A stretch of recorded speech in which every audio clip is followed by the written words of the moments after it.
Merci, Monsieur le Président. Juste, vous êtes de la même promotion avec le président Dadis dans l'armée? Non, non, je suis plus ancien que lui. Vous êtes? Plus ancien que lui. Et à la fac, à l'université? Même à la fac, même à l'université, je suis plus ancien que lui. D'accord, merci. Moi, je suis de la 19e promotion de la Parfait. faculté de médecine de Conakry. Merci. Monsieur le Président, on a, avec votre permission. Là. Je suis avec Maître Yomba. C'est mon camarade.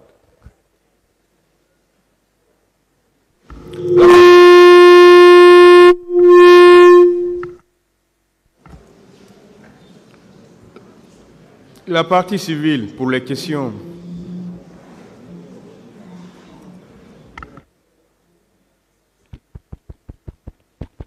Je vous remercie, Monsieur le Président. À la suite donc du parquet, nous allons poser quelques questions à l'accusé. Monsieur Diaby. Oui, maître. À quel moment vous avez appris qu'il y aurait manifestation le 28 septembre? Est-ce que c'est la veille ou c'est le jour J? Bon, c'est la veille que j'ai appris qu'il devait y avoir manifestation au stade du 28 septembre.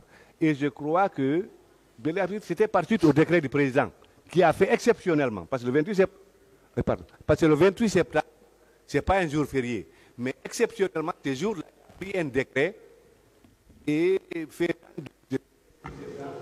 férié sur... Ok.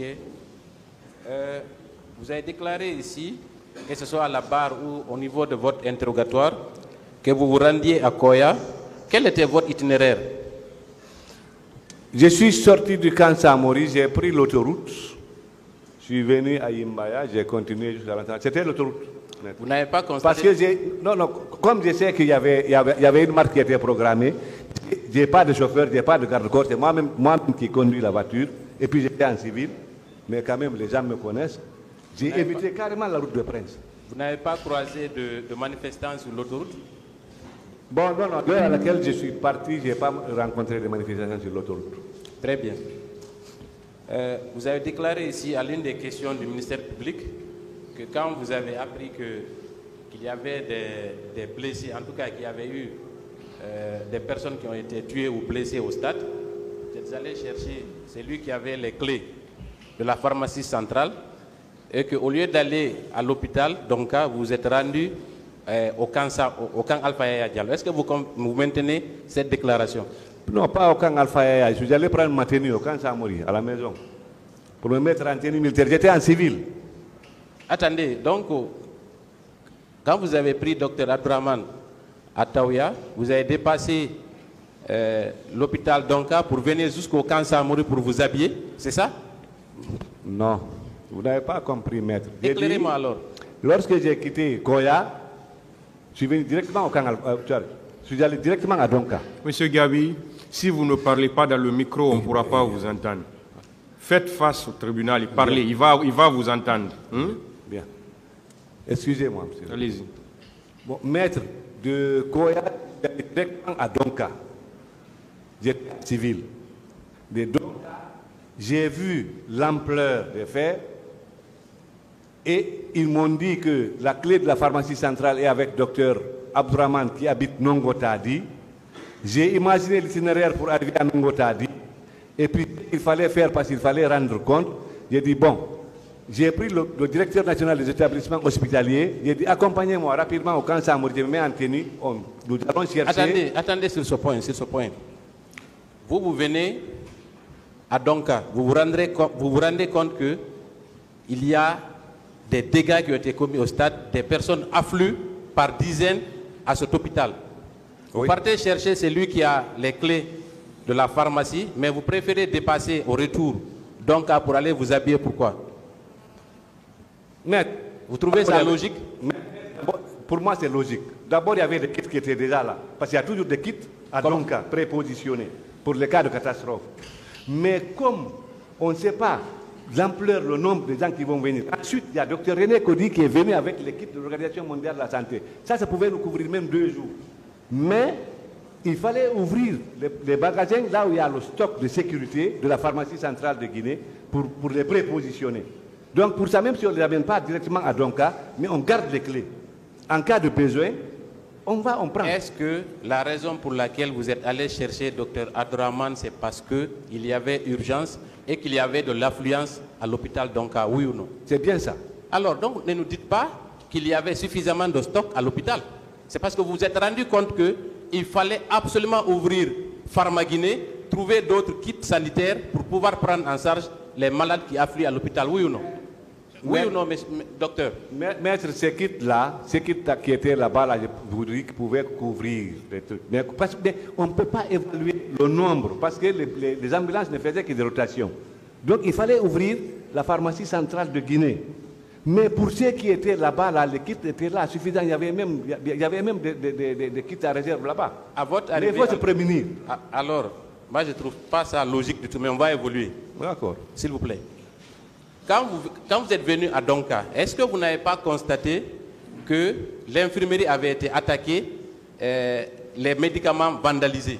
Est-ce que ce n'est pas ce qui vous a conduit à aller chercher la clé avec Dr Abdourahmane? Non, non. Très bien. Ok. Pas du tout ça. Très bien, on va évoluer.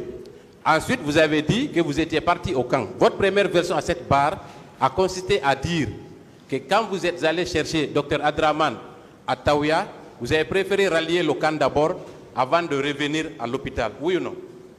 C'est pas ce que vous avez dit ce matin?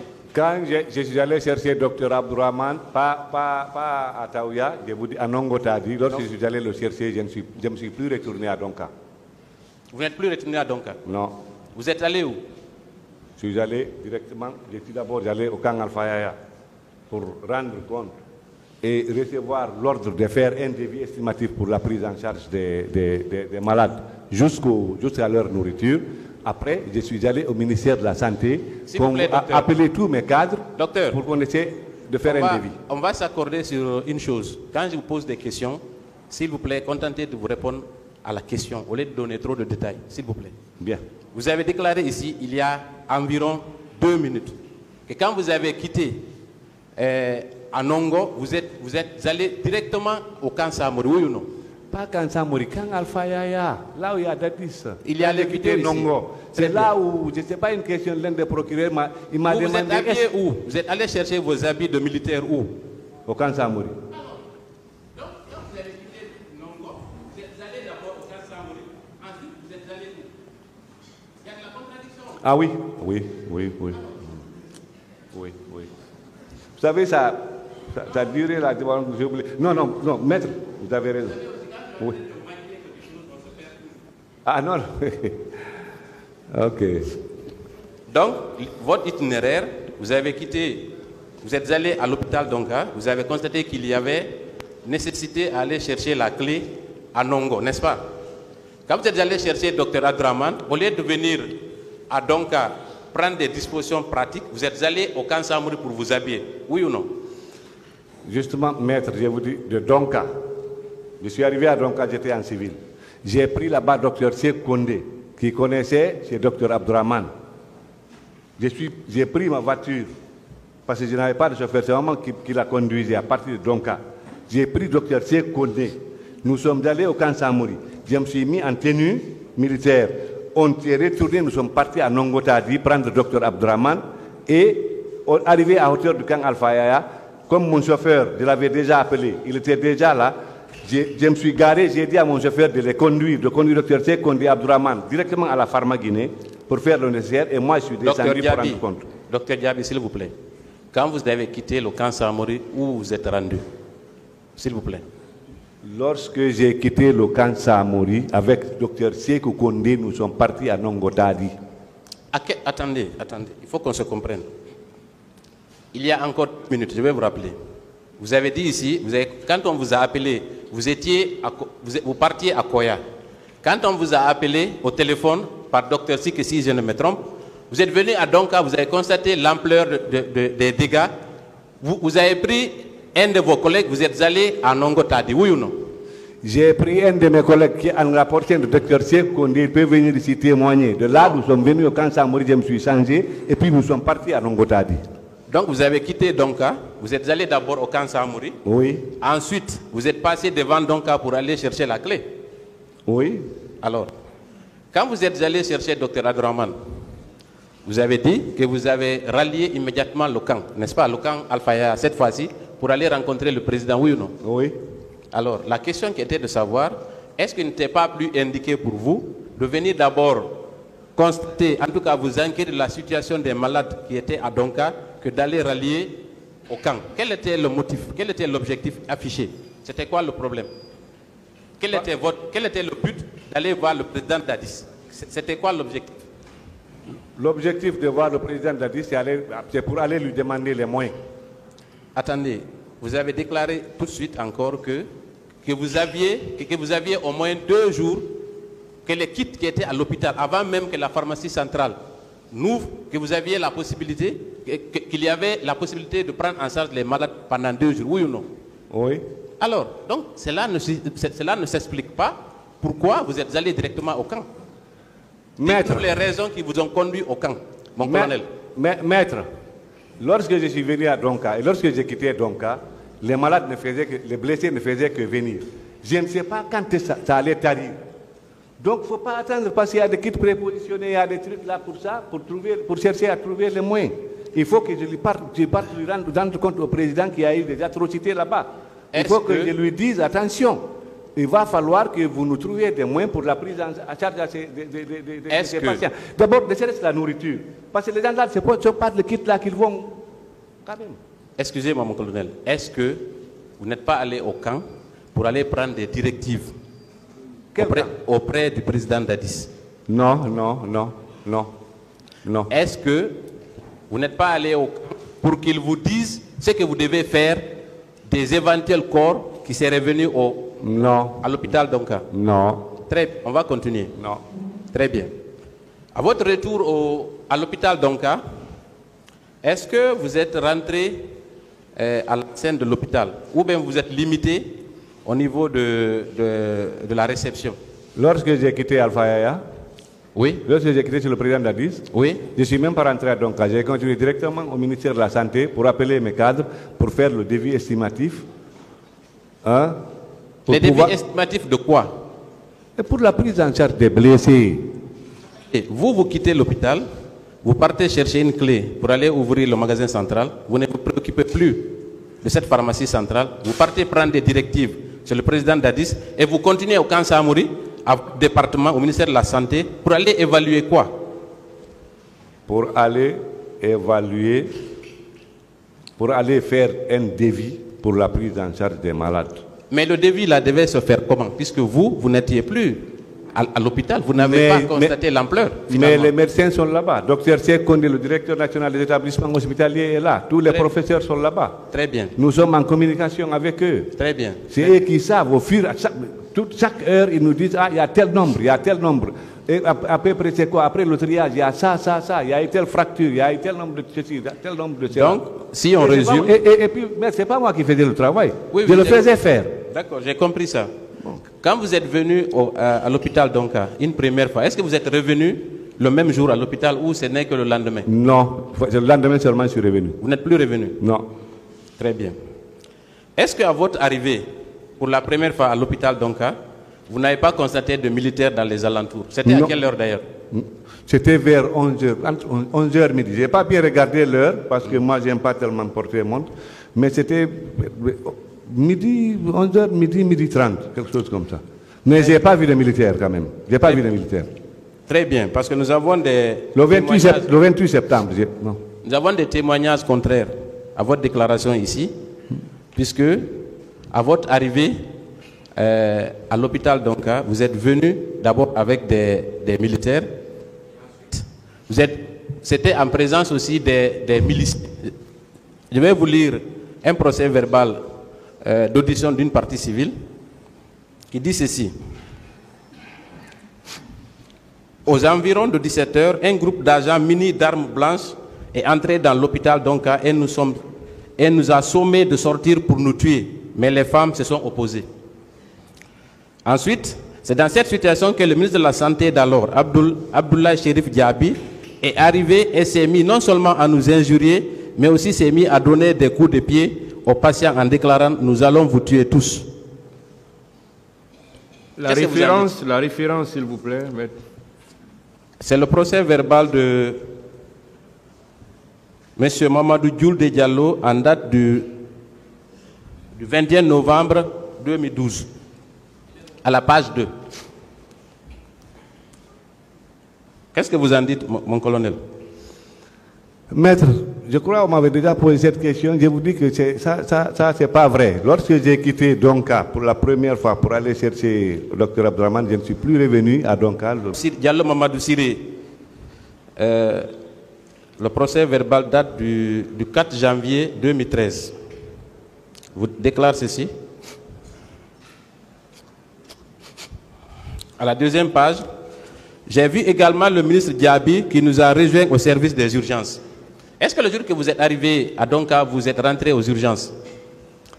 Lorsque je suis arrivé à Donka, aux environs de 11h, 11h30 midi, là, j'ai pointé directement au service des urgences.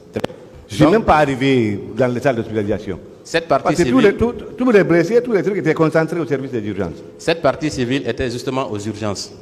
Elle déclare ceci. J'ai vu également le ministre Diaby qui nous a rejoint au service des urgences. Il nous a rendu responsables de ce qui était arrivé en nous disant que personne ne va nous soigner. Il a même donné un coup de pied à un jeune blessé. C'est le énième procès verbal qui vous pointe du doigt. Qu'est-ce que vous en pensez, mon colonel? Pas vrai, maître. Très bien. Ils viendront. Vous avez dit que vous n'avez pas constaté la présence d'un quelconque militaire à l'enceinte de l'hôpital. Non. Où se situe la pharmacie de l'hôpital Donka? Sur graphique. Où se situe la pharmacie? C'est à la rentrée. Maître, la pharmacie de Donka, j'ai quitté la fac il y a longtemps. Je ne sais pas où elle se situe dans l'ancienne de l'hôpital. Non, la pharmacie. J'étais ministre de la Santé. Écoutez, à l'hôpital Donka, est-ce qu'il n'y a pas une pharmacie? Il y a une des pharmacie. produits, des Il y a kits? il y a une pharmacie hospitalière. Elle se situe à quel niveau là-bas? Là, je ne sais pas, dans l'ancienne de Donka. Franchement. Ce n'est pas la rentrée? Franchement, je ne sais pas. C'est le service des urgences qui est à la rentrée. Ça, je connais. D'accord. Très bien. Il a été rapporté ici et dans de nombreux procès-verbaux que cette pharmacie a été pillée par des militaires. Est-ce que vous étiez au courant de ça en tant que ministre de la Santé? Docteur Fatoussi, qui à l'époque directrice de Donka, m'en a pas parlé. Docteur Nyanko Lama, à l'époque DGA de Donka, m'en a pas parlé. Je ne suis pas informé, je n'ai pas été informé. Cela a été dit même dans les radios, mon colonel. Je n'ai pas été informé. Et en tant que premier responsable de ce département? Mais si le directeur de l'hôpital ne m'informe pas. Très bien. Le directeur national des établissements hospitaliers ne m'a pas dit. L'inspecteur général de la santé ne m'a pas dit. Il a également été rapporté ici et à travers aussi plusieurs procès-verbaux que des menaces ont été directement proférées contre les médecins qui s'occupent des malades. Est-ce que vous avez été informé? Non. Extraordinaire. Non. D'accord. Et on va changer un peu. Il y a combien de morgues dans notre pays, en tout cas à Conakry, à votre connaissance, pendant que vous étiez ministre? Non, pendant que j'étais ministre, il y en avait deux. Donc, des hôpitaux, parce qu'il y a beaucoup de morgues. Non, parce que même non, dans pas l'émotion, on parle de... Non, pas des hôpitaux, des morgues. Est-ce qu'il y avait un... Moi, je ne connaissais que... Quand j'étais ministre, je ne connaissais que deux. La morgue de Donka et celle d'Ignace-Dine. Très bien. Est-ce que des corps ont été transportés au camp Samori, à votre connaissance? Franchement, je n'ai pas été informé. Ah bon? Non. Alors, je vais vous lire le procès verbal de témoin, déposition de témoin de M. Valentin Haba. Je ne sais pas si vous le connaissez. Le directeur national de la police à l'époque? Non, il était commissaire divisionnaire de police. Et il me semble qu'il était dans l'équipe de M. Kiebourou. Valentin Haba, que je connais, était le directeur national de la police. Ok, peut-être que c'est lui. Dans tous les cas, c'est Valentin, M. Valentin Haba. On dit ici qu'il est commissaire divisionnaire. Alors, dans son procès verbal de déposition de témoins en date du 18 décembre 2012, à la page 3, il dit ceci. Sur interrogation-réponse, sur instruction du général Toto, nous avons déposé tous les corps à l'infirmerie du camp Samori. Là, 54 corps ont été dénombrés. Le rapport nous édifiera davantage. Est-ce que vous étiez informé de ça? Non, non. Vous ne pensez pas Des corps déposés à l'infirmerie du camp Samori? Oui. Non. Et lui, c'est un commissaire divisionnaire. Oui, d'accord. Très bien. Oh. D'accord. On va poursuivre. Ensuite,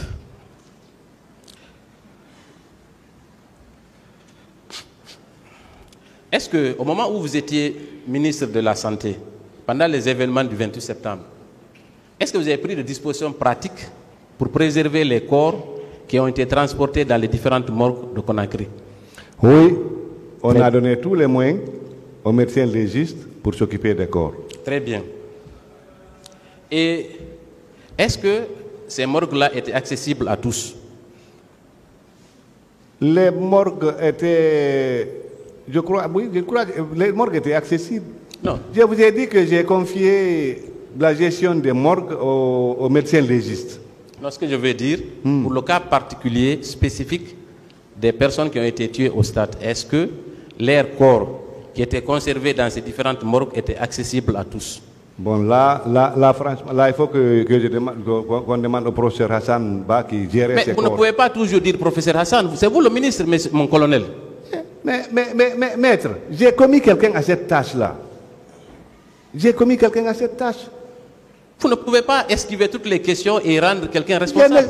Assumez votre responsabilité, mon colonel. Maître, le professeur Hassan Ba, il est là. Est-ce qu'il était possible d'accéder à ces morgues sans que vous ne soyez informé? Bien sûr. Bien Ah sûr. bon? On Par qui? ne m'informe pas comme quoi on vient à la morgue. Donc vous n'étiez pas le ministre de la Santé? J'étais le ministre de la Santé. Ah non. Si pour des faits aussi graves, où une centaine de personnes ont été tuées, ces corps-là qui devaient être autopsiés avant d'être rendus aux familles, que quiconque pouvait accéder à ces corps, c'est qu'il y a un problème. Maître, nous sommes tous en Guinée. Nous connaissons ici le problème des autopsies. Il faut généralement une requête pour faire l'autopsie en Guinée. Moi, à mon temps, et je crois que jusqu'à maintenant, l'administration de la morgue a une administration.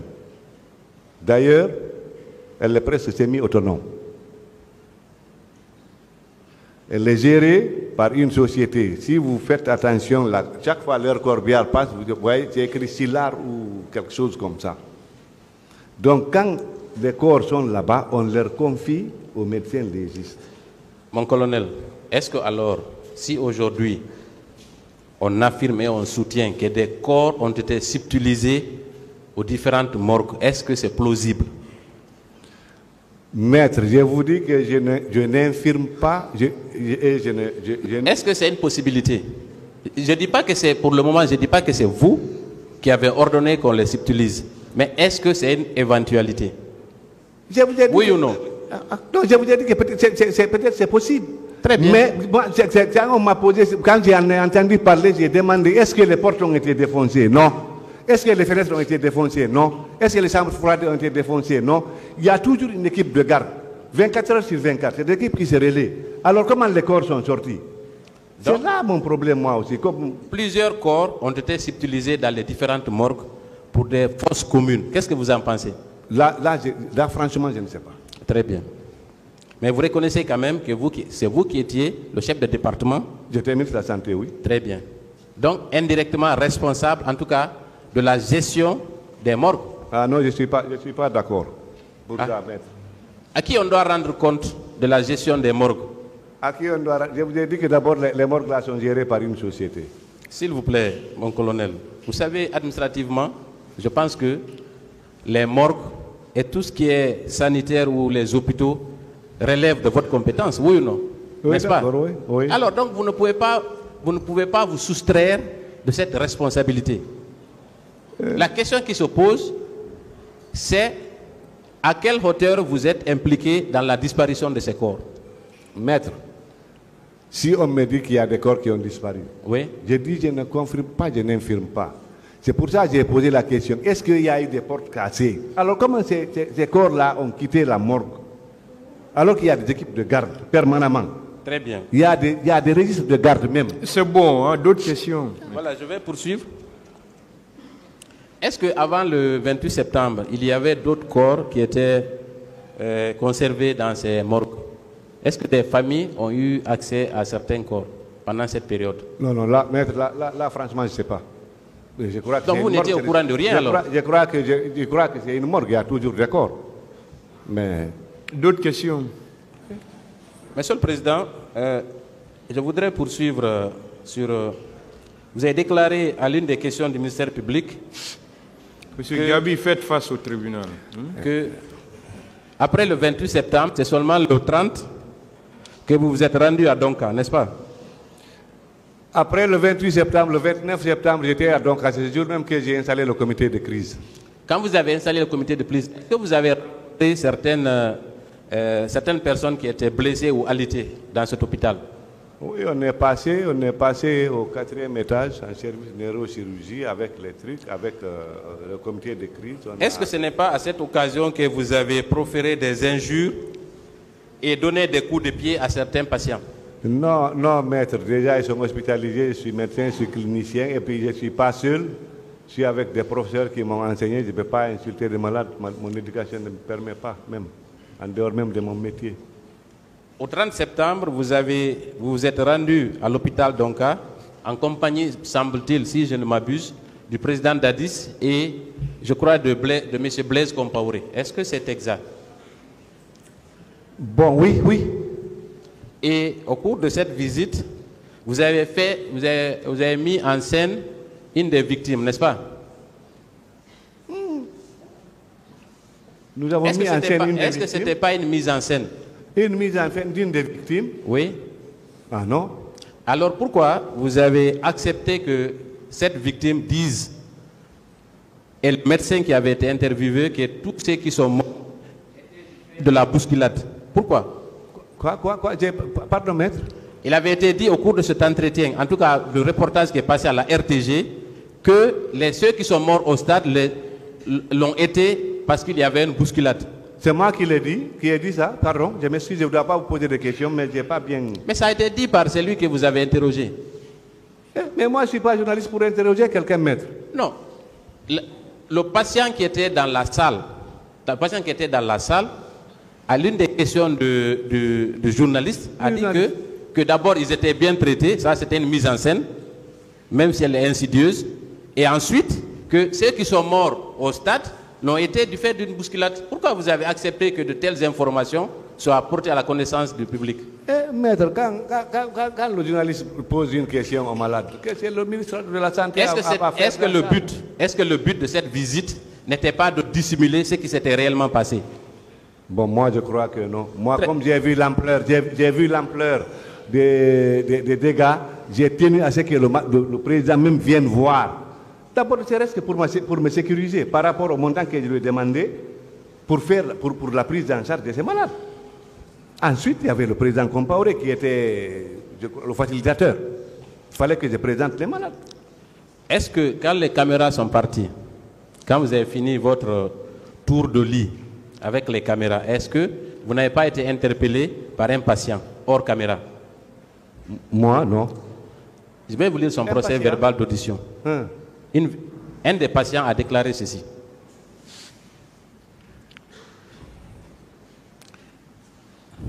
Alors que tous les patients étaient occupés aux soins, le ministre de la Santé Diaby est rentré précipitamment en administrant des coups de pied à certains blessés en les injuriant. Il disait ceci: on va vous tuer tous, vous êtes des maudits, des bâtards. Vous voulez saboter notre pouvoir, mais vous allez voir. Est-ce que vous n'avez pas dit ça à un patient? Je n'ai jamais dit ça à un patient, maître. Surtout devant le président et devant le président Blaise Compaoré. Moi, j'agresse un patient, lui dire... Vous savez, après les caméras, vous savez, vous aviez préparé un patient qui a d'ailleurs regretté son acte. Vous avez préparé un patient, c'était pour disculper ou en tout cas donner bonne figure à la presse par rapport aux événements du 28 septembre, qui a déclaré qu'il était bien traité, que le président Dadis était le Messie, ainsi de suite. Mais après, quand les caméras sont parties, cette personne vous a interpellé et vous a rappelé ça. Moi, quand je suis venu, j'ai présenté les patients aux deux présidents, je suis parti avec le président. D'accord, on va continuer. Je ne peux pas attendre les caméras, je suis avec deux présidents. On va quitter l'hôpital donc pour aller au camp, au camp Alpha Yaya Diallo. Est-ce qu'au niveau du camp Alpha Yaya Diallo, vous n'avez pas remarqué qu'il y avait des camions remplis de corps? Non. Non. Et puis moi, je venais rarement au camp Alpha Yaya. Non, je ne vous ai pas dit que vous partez tous les jours là-bas. Ah, je n'ai pas vu. Le 28 septembre, vous êtes rendu combien de fois au camp?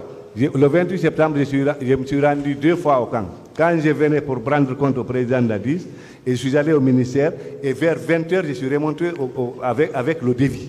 Très bien. Le matin, c'était pour aller prendre des instructions par rapport à ce que vous deviez faire des corps, comment vous deviez vous y prendre pour les dissimuler, et à 20h, c'était de rendre compte de ce que vous aviez fait, n'est-ce pas? Maître, d'abord, lorsque je suis passé en première position, moi, je n'avais même pas vu des corps. J'avais vu des blessés. Après, forte raison, voir des corps pour dire qu'on va faire ceci, on va faire cela, des corps. Est-ce que vous étiez au courant? Est-ce que vous étiez au courant qu'au camp Alpha M. Thieboro Camara avait, le commandant à l'époque, avait arrêté plusieurs personnes et qui étaient en détention à ce... Non. Vous n'avez pas appris? Non. Vous n'avez pas entendu des cris? Non, non. Je n'ai pas appris, je n'ai pas entendu des cris, je ne réside pas à Alpha Yaya, je ne travaille pas à Alpha Yaya. Très bien. Ici encore, il y a une autre partie civile du nom de Yagou Babari, interrogé le 19 septembre 2012 à 11h25 à l'attention de votre avocat, qui déclare ceci. Étant dans l'inconscience, j'ai été conduit au camp Alpha Yaya Diallo, plus précisément à la prison du commandant Moussa Thieboro Camara. J'ai parlé de mon parent Korka Diallo. Commandant Thieboro m'a dit qu'en le faisant appel, il ajoutera sur moi. Donc, le dernier paragraphe. Entre-temps, les officiers dont Abdullah Sherif Diaby, Korka Diallo et tant d'autres en compagnie du capitaine Moussa Dadis sont arrivés pour un constat. Est-ce que vous n'êtes pas allé dans ces prisons pour faire un constat? Des personnes qui avaient été arrêtées la veille ou le même jour? Moi, je ne suis jamais sorti à l'intérieur du camp avec le président Dadis Camara. Très bien. Jamais. Des camions militaires stationnés qui contenaient des personnes couchées, vivantes ou mortes. Il y avait des personnes dans 2 camions, 2 corps, stationnés à l'enceinte du camp Alpha Yaya Diallo. Vous ne les avez pas vus? Je n'ai pas vu ça. Je ne travaille pas à Alpha Yaya, je ne réside pas à Alpha Yaya. Je n'ai pas vu. Pour terminer, Monsieur le Président, je voudrais savoir quel était votre rôle dans la dissimulation de ces corps? Aucun rôle. Aucun rôle. Aucun. Moi, je n'ai pas vu des corps. Est-ce que vous étiez un des fidèles du président Moussa Dadis Camara? Bien sûr. Donc, logiquement, vous vous êtes certainement investi pour la préservation de son pouvoir, n'est-ce pas? Non. Comme oui, tous les autres la préservation de son pouvoir, mais pas comme ça, pas dans ce sens, de dissimuler les corps. Non. Monsieur le Président, j'en ai terminé. Je vous remercie. Parce que je mourrai aussi un jour. Est-ce que vous confirmez que la journée du 28 septembre a été un choc national?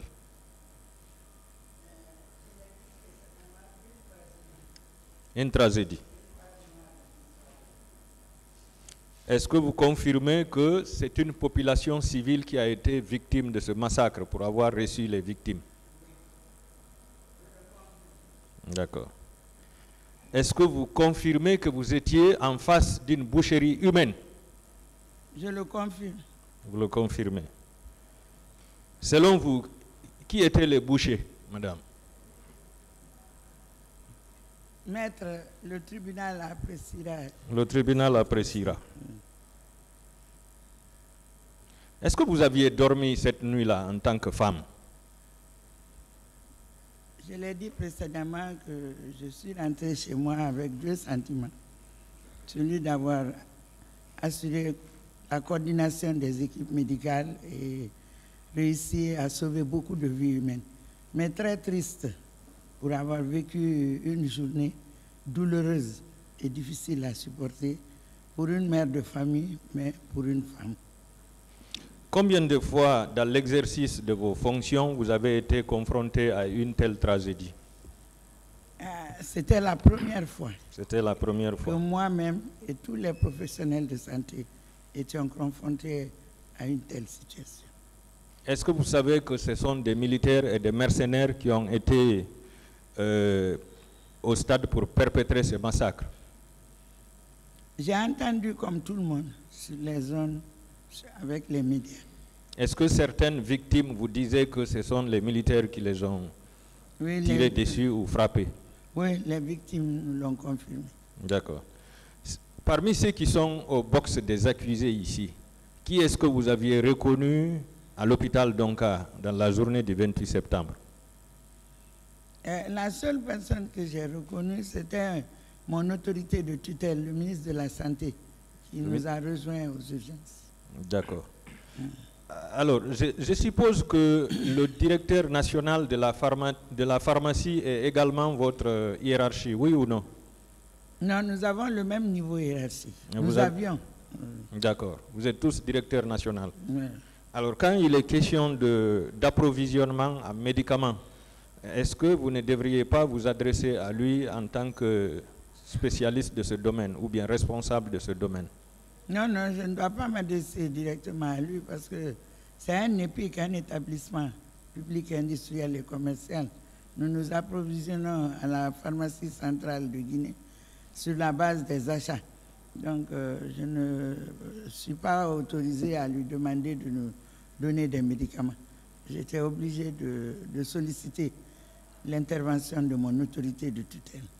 Devant une telle catastrophe, est-ce que vous pouviez demander quand même la dotation des médicaments sans les acheter, puisque c'était vraiment une tragédie nationale?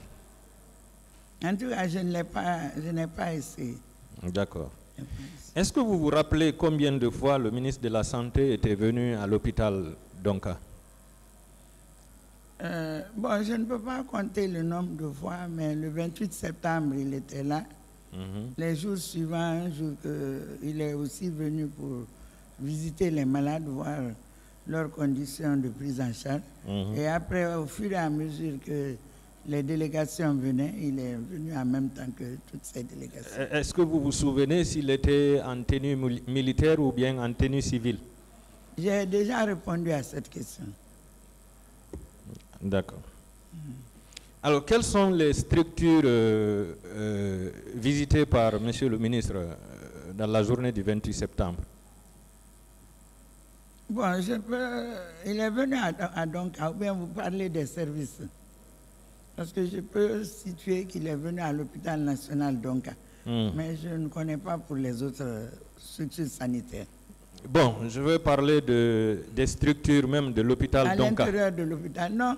Le premier jour, toutes les prises en charge se faisaient au niveau des urgences d'abord. Donc, c'était le service qui était le service d'accueil de toutes les victimes. Et après, ceux qui devaient être opérés partaient d'abord dans les blocs opératoires. Donc, c'est seulement le matin que ces malades étaient dans les lits d'hospitalisation. Voilà. Je veux savoir si, avec lui, vous aviez fait le tour des salles.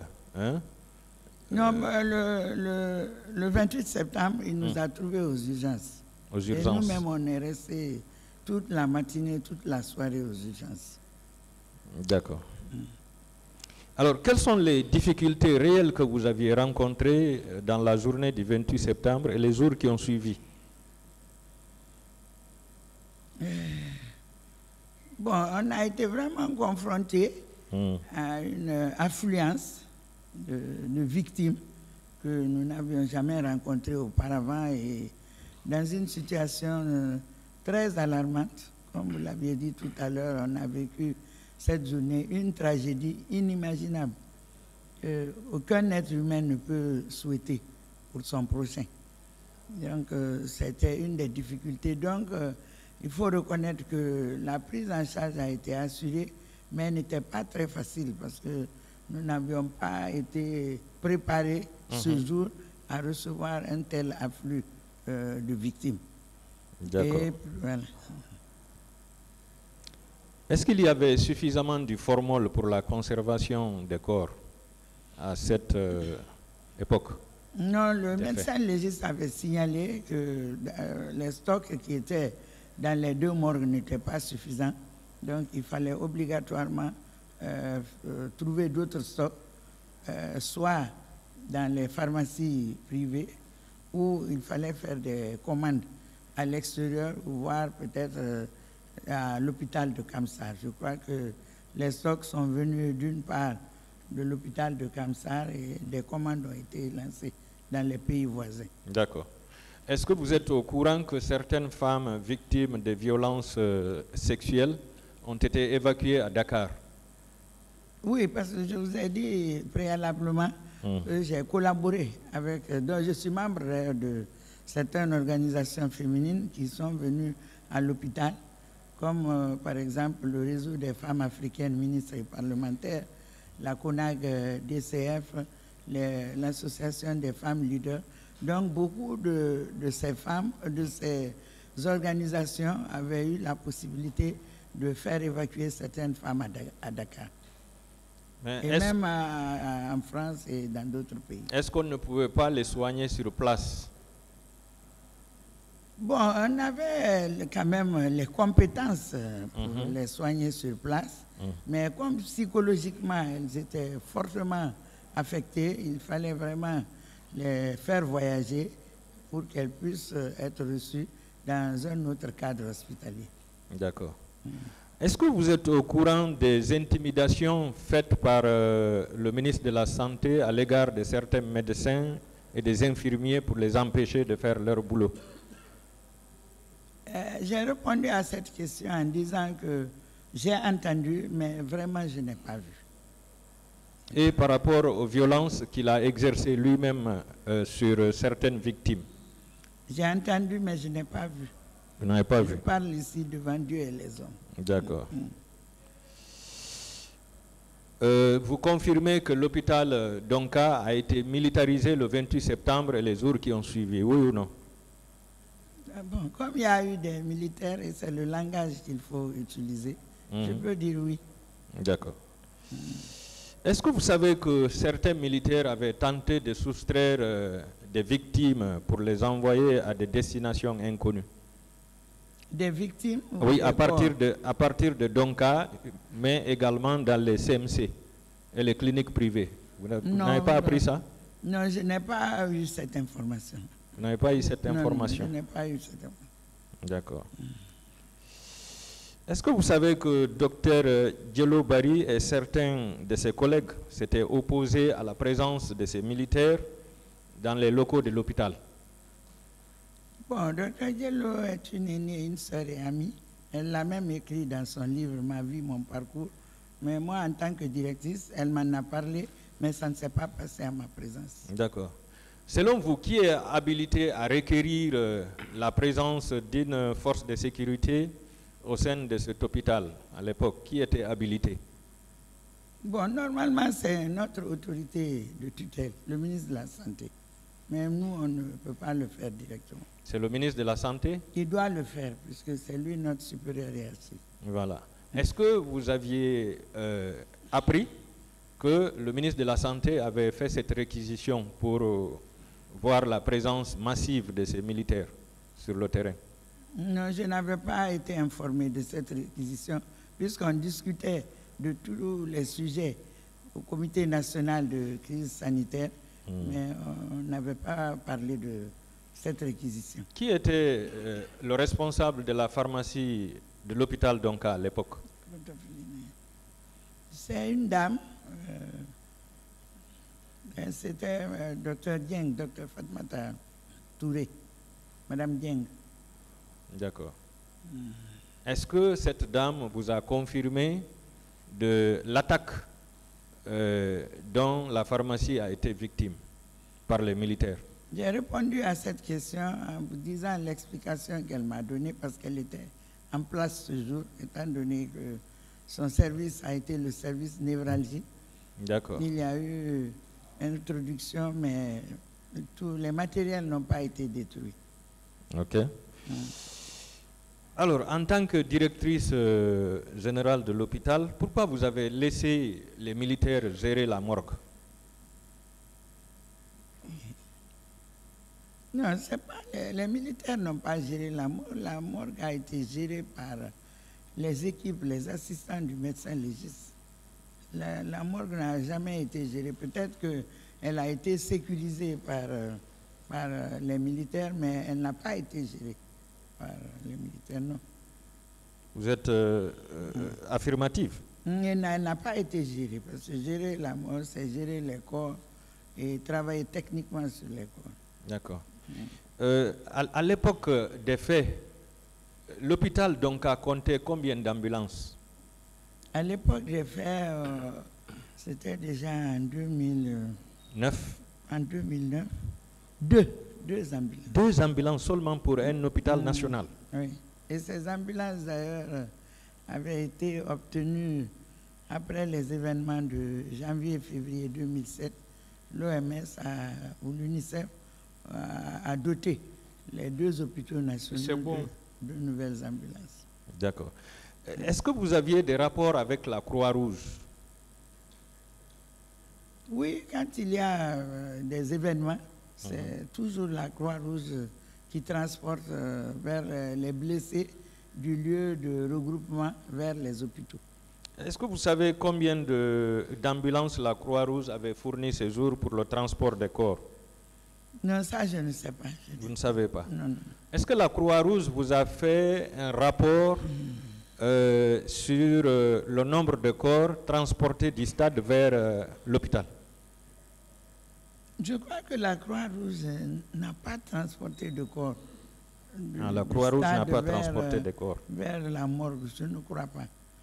Parce que les corps qui sont arrivés à la morgue sont venus bien après, dans la soirée. Alors, je me pose la question, pourquoi on a eu recours à des camions militaires et même des camions privés pour le transport des corps? Est-ce que c'était vraiment du professionnalisme en la matière? Je reconnais que ce n'est pas du professionnalisme, mais je n'ai pas de réponse à cette question. Vous n'avez pas de réponse. Est-ce que vous étiez en contact permanent avec le directeur de l'hôpital militaire du camp Samori Touré? Non, je n'ai eu aucun contact avec lui ce jour. Aucun contact et les jours suivants. ce jour. Est-ce que vous étiez au courant de la présence des camions militaires à l'intérieur du camp Samori qui contenaient des corps en provenance du stade?